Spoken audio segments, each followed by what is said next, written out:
नमस्कार विद्यार्थी मित्रांनो, या व्हिडिओमध्ये आपण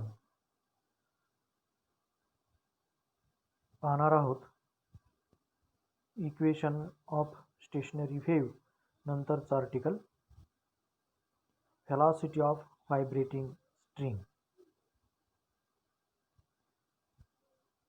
consider a string is stretched between two rigid support.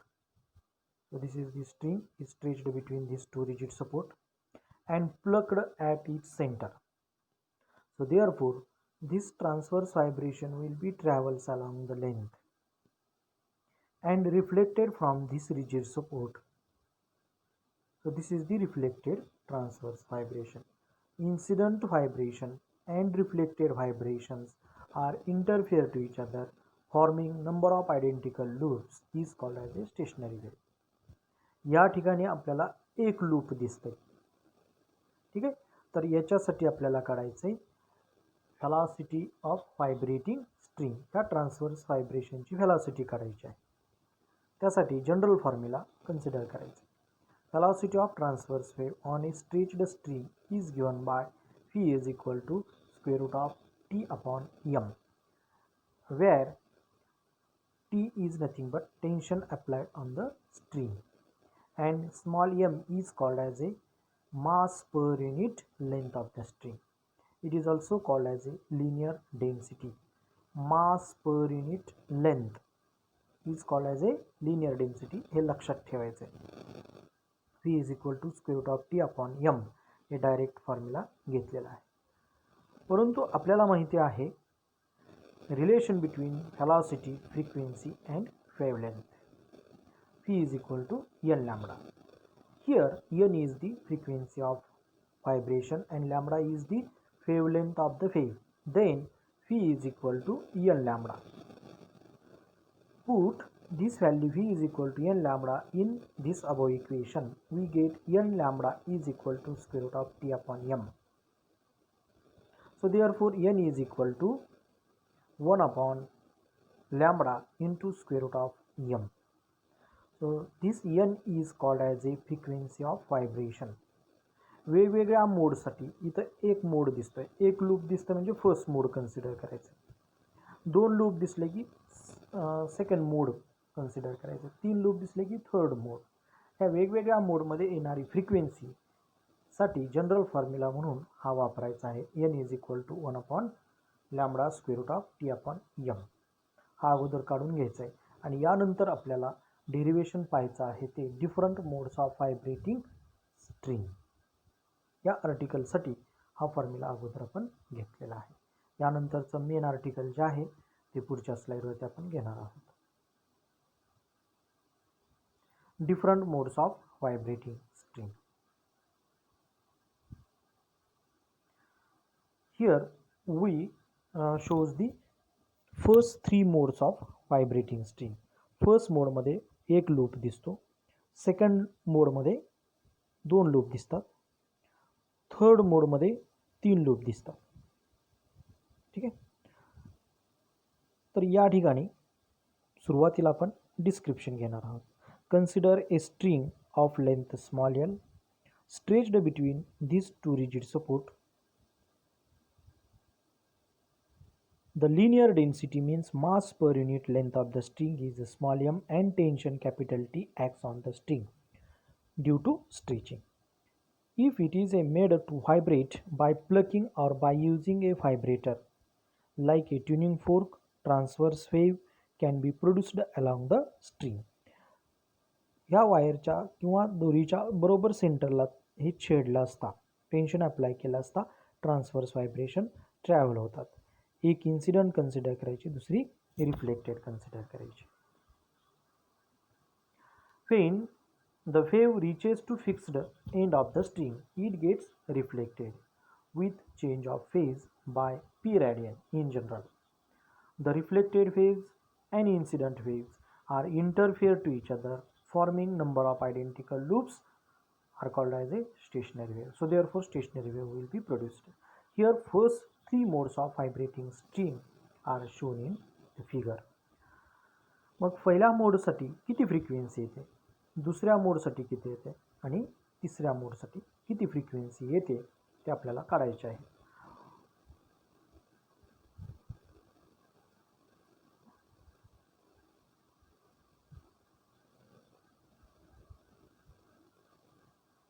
म्हणून फिगर ए साठी एक्सप्रेशन घ्यायचं आहे.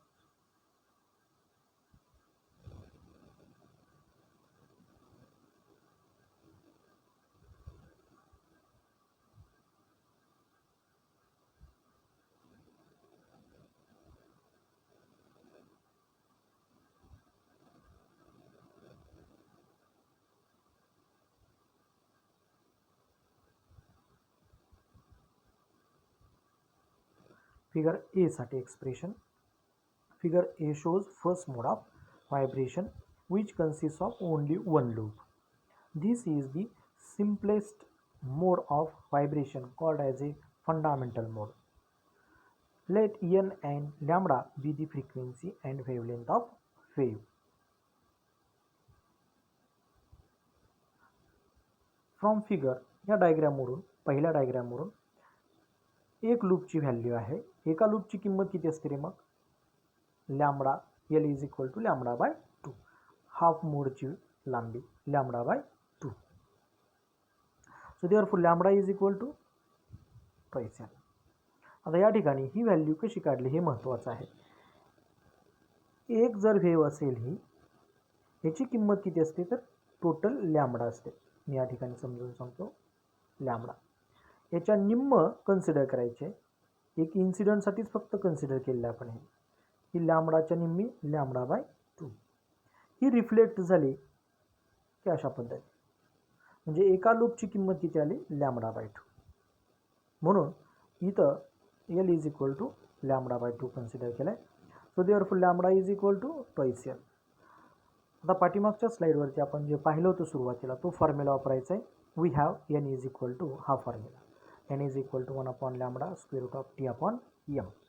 इथं लॅम्बडाची किंमत ठेवायची. लॅम्बडाची किंमत किती आहे मग? Twice L. So therefore n is equal to 1 upon twice L square root of T upon M. This frequency is called as a fundamental frequency or first harmonic. Fundamental फ्रिक्वेन्सीलाच काय म्हटलेलं आहे? First harmonic. आता इथं fundamental फ्रिक्वेन्सीची मी definition सांगू इच्छितो. The frequency of vibrating string with which string can vibrate is called as a fundamental frequency. It is a minimum frequency with which string can vibrate and first mode will be obtained. परत एकदा fundamental फ्रिक्वेन्सीची definition मी सांगतो.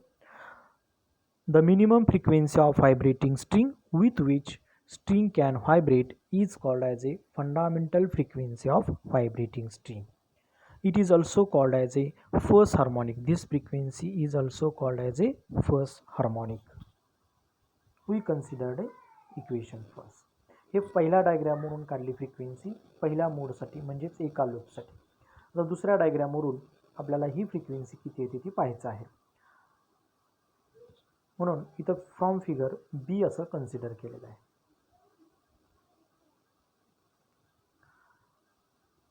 Figure B shows second mode of vibration which consists of two loops. एक आणि दोन loop दिसतात.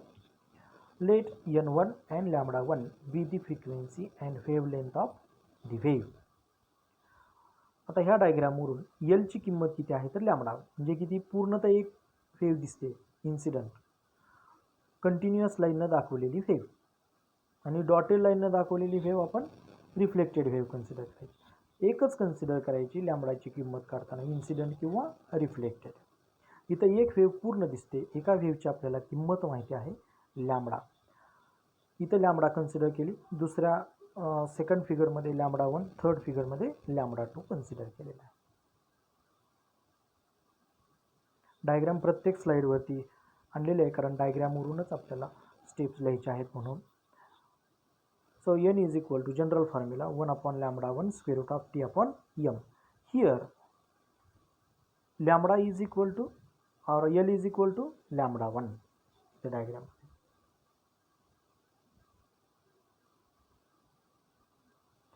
So therefore n1 is equal to 1 upon lambda 1च्या ऐवजी किंमत ठेवली l into square root of T upon m equation second. आता 2 नंबरचं इक्वेशन मी असं लिहू शकतो, 2 न मल्टिप्लाय केलं 2 न डिवाइड केलं काही फरक पडत नाही. आपल्याला हा formula in terms of fundamental frequency काढण्यासाठी हा केलेला बदल आहे. म्हणून नेक्स्ट स्टेपमध्ये n1 is equal to 2 into 1 upon twice L square root of T upon एम. परंतु 1 upon twice L square root of T upon एमच्या ऐवजी काय लिहू शकतो आपण इक्वेशन 1 वरून फ्रॉम इक्वेशन 1. हा तर फॉर्म्युला कशाचा आहे मग फंडामेंटल फ्रिक्वेन्सीचा. म्हणून याच्या ऐवजी आपण n किंमत ठेवू शकतो. म्हणून n1 is equal to twice n. It means that in second mode of the vibrating string, the frequency is twice the fundamental frequency. This frequency is called as a second harmonic or first overtone. आता या ठिकाणी ओव्हरटोन आणि harmonic असे दोन शब्द musical इन्स्ट्रुमेंटशी related आलेले आहेत. हा जो 2 आकडा आहे हा दाखवतो हार्मोनिकची संख्या आणि हा जो ला सफिक्स लिहिला आहे 1 हा दाखवतो आकडा ओव्हरटोनचा. फर्स्ट ओव्हरटोन आणि हा सेकंड हार्मोनिक. जर मी उदाहरण n2 is equal to 3n लिहिलं फॉर एक्झाम्पल, मी या ठिकाणी फॉर एक्झाम्पल लिहून टाकतोय n2 is equal to 3n घेतला तर किती येणार मग. सो सेकंड ओव्हरटोन थर्ड हार्मोनिक हे लक्षात ठेवायचं. ठीक आहे, हे एक्सप्लेनेशन झालं आपलं सेकंड डायग्रॅमसाठी. फर्स्ट डायग्रॅमचं लिहिलं. आता आपल्याला पाहायचं आहे थर्ड डायग्रॅमसाठी. थर्ड डायग्रॅममध्ये आपल्याला 3 लूप दिसतात. पुढच्या स्लाईडवरती पाहणार आहोत. So from figure C shows third mode of vibration which consist of 3 loops. Let n2 and lambda 2 be the frequency and wavelength of this mode of the waves. So from figure L is equal to 3 lambda 2 upon 2. कारण आता या ठिकाणी मी काढून दाखवतो तुम्हाला. हे बघा इथपर्यंत किती अंतर आहे हे आपल्याला माहिती आहे लॅम्बडा. आणि एका मोडचं अंतर किंवा एका लूपचं अंतर आपण पहिल्या डायग्राममध्ये पाहिलं की किती आलं लॅम्बडा अपॉन 2. म्हणजे टोटल किती झालं हे distance lambda plus lambda upon 2. म्हणजे इथं जर किती येत आहे मग हे याचं उत्तर छेदसारखा करून जर आपण सोडवलं तर 3 लॅम्बडा अपॉन 2. इथं वेव्हलेंथ लॅम्बडा 2 कन्सिडर केली म्हणून लॅम्बडा 2 कन्सिडर घेतलेला आहे. 3 लॅम्बडा 2 अपॉन 2 ही टोटल लेंथ आले. दिस इज इक्वल टू L. ठीक आहे, ही किंमत आपल्याला जनरल फॉर्म्युला जो वेव्हलेंथचा फ्रिक्वेन्सीचा घेतलेला आहे त्याच्यामध्ये ठेवायची आहे. म्हणून इथं लिहिलेलं आहे L is equal to 3 lambda 2 upon 2. So lambda 2 is equal to twice L upon 3. ही किंमत वरच्या इक्वेशनमध्ये ठेवायची. n2 is equal to 3 upon twice L square root of T upon m. परत हे आपण in terms of fundamental frequency formula 3 नंबरचा काढायचा आहे. त्याच्यासाठी हे इक्वेशन मी n2 इज इक्वल टू असं लिहू शकतो 3 into 1 upon twice L square root of T upon m. मग ही किंमत कशाची आहे तर फंडामेंटल फ्रिक्वेन्सीची आहे. म्हणून याच्याऐवजी काय किंमत ठेवू शकतो आपण 3n.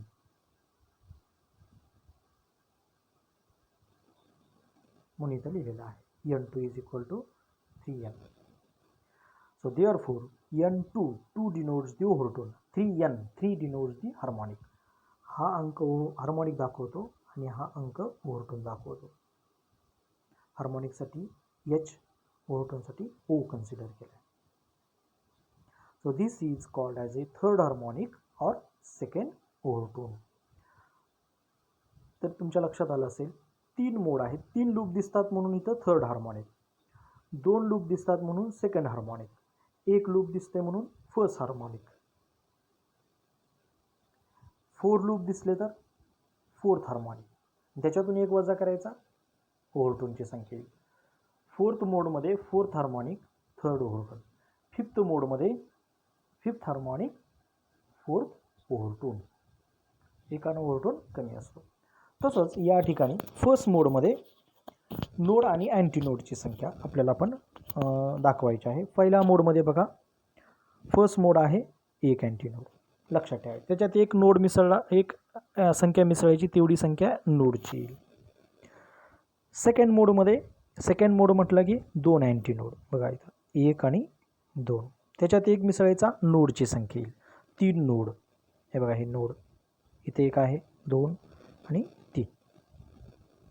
थर्ड मोड म्हटलं की 3 अँटीनोड, एक मी इथे दाखवतो आहे, 1 2 3. थर्ड मोडमध्ये 3 अँटीनोड, त्याच्यात एक मिसळा 4 नोड येतील. हेही लक्षात ठेवायचं. ठीक आहे. मग तुम्हाला जर डायरेक्ट विचारलं in vibrating string 11th mode of the vibrating string how many nodes are produced. 11th मोडमध्ये नोडची संख्या म्हणजे 11th ही अँटीनोडची संख्या, त्याच्यात एक मिसळ की नोडची संख्या येते. 12th आर दी नोड्स, 12 हे नोड असतील. 11व्या मोडमध्ये 12 नोड आणि 11 अँटीनोड. असा MCQला क्वेश्चन यावर आधारित विचारले जाऊ शकतात. So this is the main article of vibrating string. यावर आधारित काही क्वेश्चन्स आहेत, ते आपण पाहणार आहोत. इथपर्यंत समजलं असेल सर्वांना. कन्क्लुजन काय आहे बघा. Modes of vibration of stretched string consist of fundamental frequency together with its all integral multiples. म्हणजे काय, N fundamental frequency N. Second मोडमध्ये काय आहे, इंटिग्रल मल्टिपल्स म्हणजे first N fundamental frequency. N1 म्हणजेच काय असणार आहे, twice N. N2 is equal to काय असेल, 3 N. N3 is equal to 4 N. इथं 1 आहे, इथं 2 आहे, 3 आहे, 4 आहे. Integral multiples of fundamental frequency. So in this case all harmonics are present. पहिला हार्मोनिक प्रेझेंट आहे, दुसरा आहे, तिसरा आहे, चौथा आहे. म्हणून all harmonics are present in case of vibration of stretched string. So this is the conclusion about this article. In general हा फॉर्म्युला लक्षात ठेवायचा आहे. पीथ ओव्हरटोन कन्सिडर केलं तर जनरल फॉर्म्युला काय येईल पीथ ओव्हरटोनसाठी. So if NP is the frequency of pth overtone, P जनरलसाठी आपण वापरलेला आहे. NP is equal to P+1 upon twice L square root of T. आता P इज इक्वल टू 1 किंमत ठेवा, P इज इक्वल टू 1 किंमत ठेवा. फंडामेंटल फ्रिक्वेन्सीचा फॉर्म्युला येतो का नाही बघायचं. N1 इज इक्वल टू 1 किंमत ठेवली तर 1+1 twice divided by twice L square root of T upon M. So this is equal to 2 into 1 upon twice L square root of T upon M. So this is nothing but N1 is equal to twice M. म्हणजे first overtone second harmonic.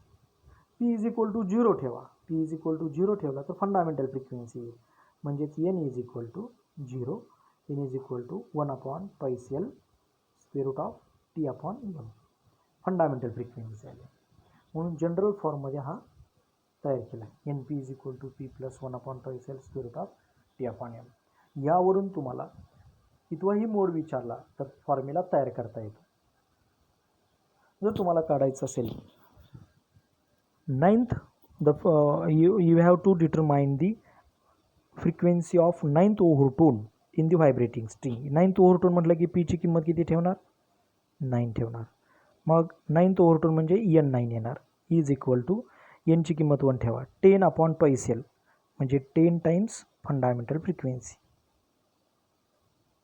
So 9th ओव्हरटोन 10th harmonic. Example सोडवण्यासाठी हे लागणार आहे.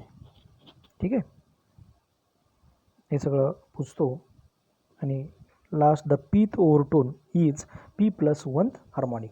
म्हणजे pth overtone असेल तर त्याच्यामध्ये एक ॲड केला की हार्मोनिकची संख्या. आता इथं बघा पीथ ओव्हरटोन म्हणजे N is equal to P is equal to 1 केवला 1 फर्स्ट हार्मोनिक फर्स्ट ओव्हरटोन. तर हार्मोनिक किती असेल, ट्वाईस हार्मोनिक म्हणजे सेकंड हार्मोनिक. पी ओव्हरटोन असेल तर P+1 एक मिसळला की त्याच्यात हार्मोनिकची संख्या येते, असा याचा अर्थ आहे. आणि क्वेश्चन्स आहेत, with net diagram explain various modes of vibration on A stretched string, हा एक क्वेश्चन. किंवा दुसरा, show that even as well as odd harmonics are present in modes of vibration of string. अशा पद्धतीचे हे दोन क्वेश्चन आहे, पहिला किंवा दुसरा, दोन्हींची उत्तरं सेमच आहे. ठीक आहे. तर अशा पद्धतीचं हे आर्टिकल आपलं या ठिकाणी संपलेलं आहे. यानंतरच्या व्हिडिओमध्ये लॉज ऑफ व्हायब्रेटिंग स्ट्रिंग आपण पाहणार आहोत. धन्यवाद.